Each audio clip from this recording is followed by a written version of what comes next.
तो दोस्तों आज हम फिर लेकर आए हैं आपके लिए देश और दुनिया की सभी ताज़ा और बड़ी खबरें। आज की सबसे पहली और बड़ी खबर हम आपको बताएंगे।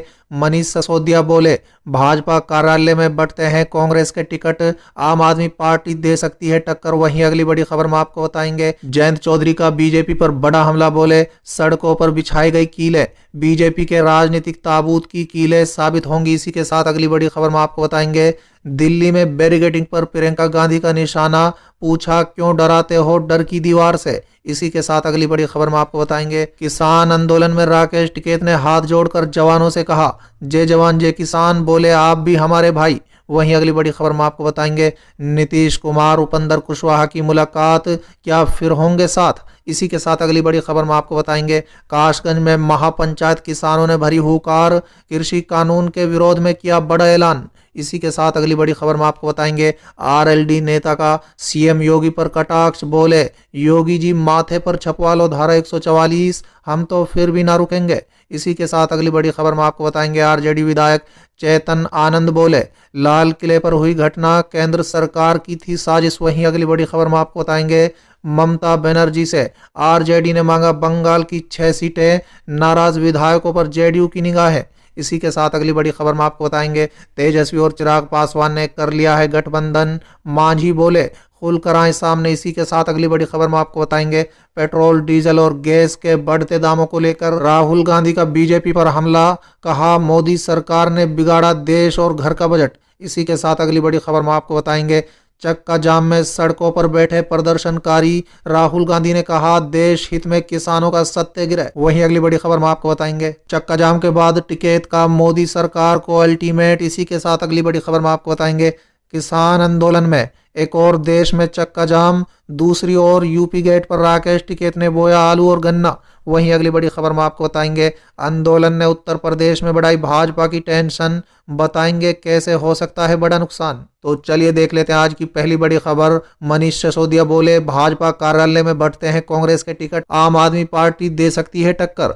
दोस्तों दरअसल दिल्ली के उप मुख्यमंत्री मनोज सिसोदिया इन दिनों गुजरात दौरे पर हैं। दिल्ली के अलावा अब आम आदमी पार्टी 6 नए राज्यों में चुनाव लड़ने की योजना बना रही है। दोस्तों बता दें, ऐसे में गुजरात से मनीष सिसोदिया कांग्रेस और भारतीय जनता पार्टी को लेकर बड़ा बयान दिया है। दोस्तों बता दें, दिल्ली के उप मुख्यमंत्री ने आरोप लगाया है कि कांग्रेस के टिकट भाजपा कार्यालय में बंटते हैं। ऐसे में आने वाले चुनाव में भाजपा की लड़ाई आम आदमी पार्टी से हो, ना कि कांग्रेस से। दोस्तों बता दें, मनीष सिसोदिया ने कहा है कि कांग्रेस और भाजपा एक ही विकल्प है। लोग कहते हैं कि कांग्रेस के तो टिकट भी भाजपा कार्यालय में बैठकर ही बंटते हैं, इसलिए आज लड़ाई भाजपा और आम आदमी पार्टी के बीच है। मनीष सिसोदिया ने शनिवार को अहमदाबाद में एक रोड शो भी किया था। इस दौरान उन्होंने कहा है कि आज गुजरात के लोग बीजेपी का सफाया चाहते हैं, लेकिन उनके पास विकल्प नहीं है। सिसोदिया ने कहा है कि गुजरात में लोग भाजपा से नाराज होकर कांग्रेस को वोट देते हैं और कांग्रेस के नेता जीतकर भाजपा में शामिल हो जाते हैं। चलिए अगली खबर। जयंत चौधरी का बीजेपी पर बड़ा हमला, बोले सड़कों पर बिछाई गई कीलें बीजेपी की राजनीतिक ताबूत की कीलें साबित होंगी। दोस्तों दरअसल राष्ट्रीय लोकदल के उपाध्यक्ष जयंत चौधरी ने शुक्रवार को कहा है कि किसानों को नए कृषि कानूनों को निरस्त करने के सिवा कुछ भी मंजूर नहीं है और कृषकों के खिलाफ सरकार की कठोर रणनीति काम नहीं आएगी। उन्होंने कहा है कि सड़कों पर बिछाई गई कीलें भाजपा के राजनीतिक ताबूत की कीलें साबित होंगी। दोस्तों बता दें, पश्चिमी उत्तर प्रदेश में कुछ किसान पंचायत में हिस्सा ले चुके हैं और केंद्र के कृषि कानून के खिलाफ जोर शोर से अभियान चला रहे। चौधरी ने कहा है कि सरकार को इन कानूनों को तुरंत वापस लेना चाहिए और किसानों की सहमति के बाद इसे तैयार करना चाहिए। जयंत ने आरोप लगाया है कि देश के मौजूदा नेतृत्व के भावनाओं की परवाह नहीं है और वो दंगे, मौत या प्रदर्शन से व्याकुल नहीं होता है, क्योंकि वो अपने दायरे में सिमटा हुआ है। चलिए अगली खबर। दिल्ली में बैरिकेडिंग पर प्रियंका गांधी का निशाना, पूछा क्यों डराते हो डर की दीवार से। दोस्तों दरअसल कृषि कानून के खिलाफ अपनी मांगों को लेकर किसानों का प्रदर्शन अभी भी जारी है। आंदोलनकारी किसान पिछले कई दिनों से दिल्ली की सीमाओं पर डटे हुए हैं। वहीं किसानों को दिल्ली में जाने से रोकने के लिए दिल्ली पुलिस ने जबरदस्त बैरिकेडिंग की है। दोस्तों बता दें, 26 जनवरी की हिंसा को ध्यान में रखते हुए पुलिस ने गाजीपुर, सिंधु और टीकरी बॉर्डर पर बैरिकेडिंग की हुई है। दोस्तों बता दें, पिछले दिनों गाजीपुर बॉर्डर पर सड़कों पर कीलें भी लगवाई गई थी। दोस्तों हालांकि हालांकि दिल्ली की सीमाओं पर अभी भी कई लेयर की बैरिकेडिंग की गई है। कांग्रेस महासचिव प्रियंका गांधी ने बैरिकेडिंग को लेकर सरकार पर निशाना साधा है। दोस्तों बता दें, प्रियंका ने शनिवार को एक ट्वीट कर सरकार से सवाल किया है कि क्यों डराते हो डर की दीवार से। प्रियंका ने अपने इस ट्वीट में एक फोटो भी शेयर किया है जिसमें दिल्ली की सीमा पर बैरिकेडिंग दिखाई गई है। चलिए अगली खबर। राकेश टिकैत ने हाथ जोड़कर जवानों से कहा, जय जवान जय किसान, बोले आप भी हमारे भाई। दोस्तों दरअसल चक्का जाम के दौरान किसान नेता राकेश टिकैत का अनोखा रूप देखना पड़ा। दोस्तों बता दें, गाजीपुर बॉर्डर पर आंदोलन कर रहे राकेश टिकैत उन जवानों को आगे नमस्तक हो गए जो उनका रास्ता रोकने के लिए तैनात किए गए थे। दोस्तों बता दें, राकेश ने हाथ जोड़कर कहा, जय जवान जय किसान। उनका कहना था कि आप सब हमारे भाई हैं। दोस्तों बता दें, टिकैत ने कहा है कि किसान और जवान देश की रीढ़ है। उनका कहना था कि किसान अपने हकों के लिए आंदोलन कर रहे हैं तो जवान अपनी ड्यूटी निभा रहे हैं। दोस्तों साथ ही राकेश टिकैत ने कहा है कि अपना हक लिए बगैर किसान दिल्ली सीमा से किसी सूरत में अपने घर नहीं जाएंगे। चलिए अगली खबर। नीतीश कुमार उपेंद्र कुशवाहा की मुलाकात, क्या फिर होंगे साथ। दोस्तों दरअसल कुशवाहा को जनता दल यूनाइटेड में जाने की चर्चा इन दिनों बिहार के सियासी हलकों में जोरों शोर से है। दोस्तों बता दें, कहा तो यहां तक भी जा रहा है कि दोनों दल के नेताओं में बातचीत लगभग तय हो गई है। बस तय समय का इंतजार है। दोनों दलों के नेताओं के बयानों के बाद से इस चर्चा को और बल मिल रहा है कि दोनों दल के नेता एक दूसरे के अलग नहीं बता रहे हैं। उपेंद्र कुशवाहा का मुख्यमंत्री नीतीश कुमार के साथ रहने और उनसे जुदा होने का ये कोई पहला मौका नहीं है। उपेंद्र ने अपनी राजनीतिक पारी की शुरुआत नीतीश कुमार के नेतृत्व में ही शुरू की थी। उसके बाद कुशवाहा उससे पहले 2 बार अलग हुए। इससे पहले नवंबर 2009 में उपेंद्र कुशवाहा ने अपनी राष्ट्रीय समता पार्टी का विलय जेडीयू में किया था। कुशवाहा हालांकि अब कहते हैं कि वो नीतीश कुमार से कभी अलग नहीं हुए। चलिए अगली खबर। कासगंज में महापंचायत किसानों ने भरी हुकार, कृषि कानून के विरोध में किया बड़ा ऐलान। दोस्तों दरअसल कासगंज जिले में नए कृषि कानून के विरोध में हो रहे किसान आंदोलन को लेकर शुक्रवार को महापंचायत हुई। इसमें भारतीय किसान यूनियन के गुट से अलग हुए किसान नेता शामिल हुए।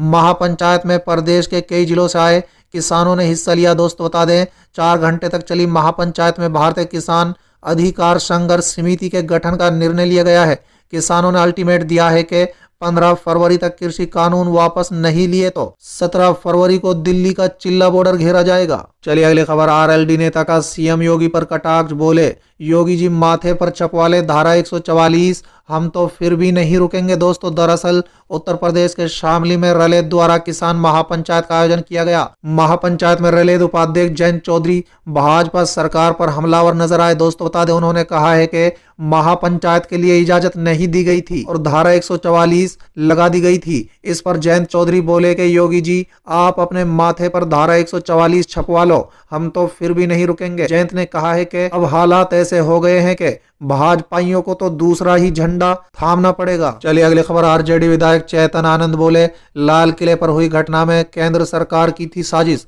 दोस्तों दरअसल बिहार के शिवहार विधानसभा क्षेत्र के आरजेडी विधायक चेतन आनंद शुक्रवार को बिहार के सहरसा पहुंचे। सहरसा में उन्होंने एक प्रेस कॉन्फ्रेंस की जिसमें उन्होंने 26 जनवरी के दिन लाल किले पर हुई घटना को सत्ता पक्ष की साजिश बताया।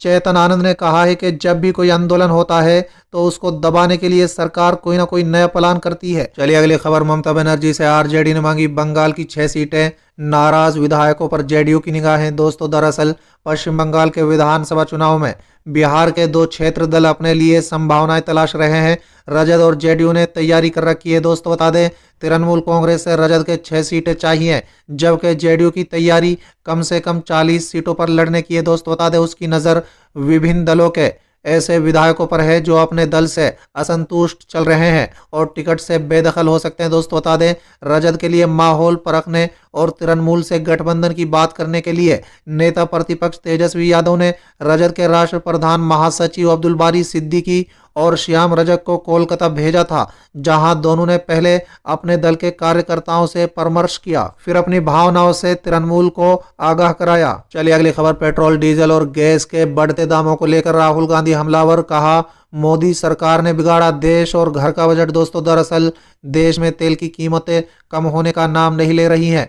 पेट्रोल और डीजल की कीमतों में लगातार इजाफा हो रहा है। दोस्तों बता दें, गुरुवार और शुक्रवार लगातार 2 दिन तेल के दामों में बढ़ोतरी हुई।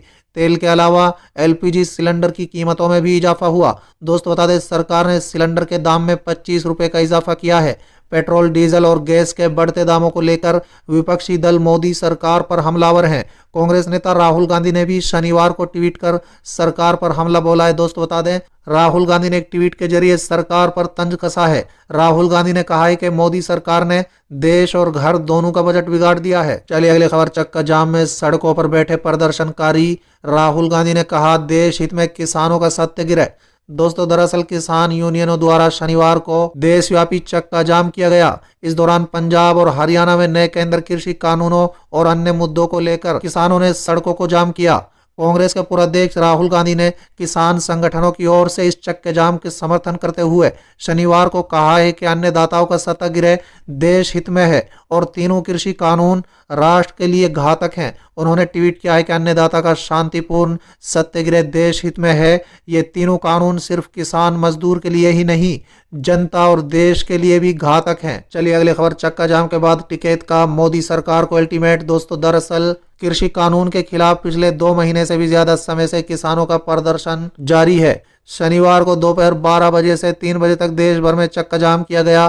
प्रदर्शनकारियों ने राजस्थान हरियाणा के बीच शाहजहांपुर बॉर्डर पर जाम लगा दिया। चक्का जाम के बाद किसान नेता राकेश टिकैत ने सरकार को अल्टीमेट देते हुए 2 अक्टूबर तक का वक्त दिया है। दोस्तों बता दें, उन्होंने कहा है कि हम पूरे देश में यात्राएं करेंगे और पूरे देश में आंदोलन होगा। राकेश टिकैत ने मीडिया से बातचीत के दौरान कहा है कि रोटी को सरकार तिजोरी में बंद ना करे, इसलिए हम आंदोलन कर रहे हैं। उन्होंने कहा है कि किसान शांतिपूर्ण तरीके से चक्का जाम कर रहे हैं।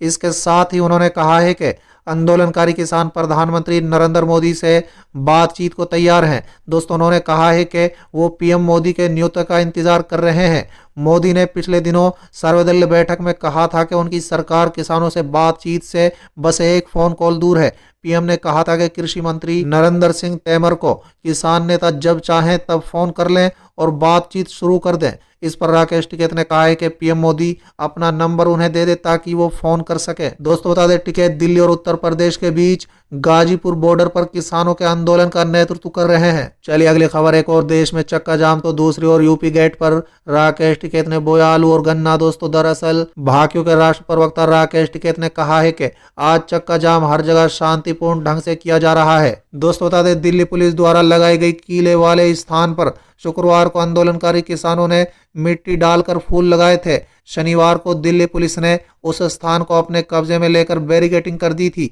यहां पर पुलिस बल तैनात किया गया था। इसके बाद कल दिन में राकेश टिकैत ने एक बार फिर वहीं खेती की और उन्होंने आलू और गन्ना बोया। उन्होंने कहा है कि खेतों में हल किसान चलाएगा और देश की रक्षा जवान करेगा, इस मिट्टी की रक्षा जवान करेगा। चलिए अगली खबर, किसान आंदोलन ने उत्तर प्रदेश में बढ़ाई भाजपा की टेंशन, बताएंगे कैसे हो सकता है बड़ा नुकसान। दोस्तों दरअसल किसान आंदोलन का कोई हल निकलता अभी दिखाई नहीं दे रहा है। पश्चिमी उत्तर प्रदेश में हो रहे खाप पंचायतों से भाजपा की दिक्कतें बढ़ने लगी हैं। दोस्त बता दें, राज्य में अप्रैल माह में पंचायत चुनाव हैं, साथ ही 1 साल बाद विधानसभा चुनाव भी होने हैं। ऐसे में पश्चिमी उत्तर प्रदेश का माहौल इसके लिए नुकसानदेह साबित हो सकता है। दोस्त बता दें, खासकर जाट समुदाय की नाराजगी जो पिछले सालों में ज्यादातर भाजपा के साथ खड़ा होता रहा है। दोस्त बता दें, किसान आंदोलन का फिलहाल कोई हल निकलता नहीं दिख रहा है। दोनों ही पक्ष, सरकार और किसान संगठन, अपने अपने रुख पर अड़े हुए हैं। दोस्तों बता दें, भाजपा की दिक्कतें उस समय ज्यादा बढ़ी जब उत्तर प्रदेश सरकार ने गाजीपुर बॉर्डर खाली करने का ऐलान किया और भारी पुलिस बल खड़ा कर दिया। बॉर्डर तो खाली नहीं हुआ, लेकिन पश्चिम उत्तर प्रदेश में इसका विरोध जोरों शोर से हो गया।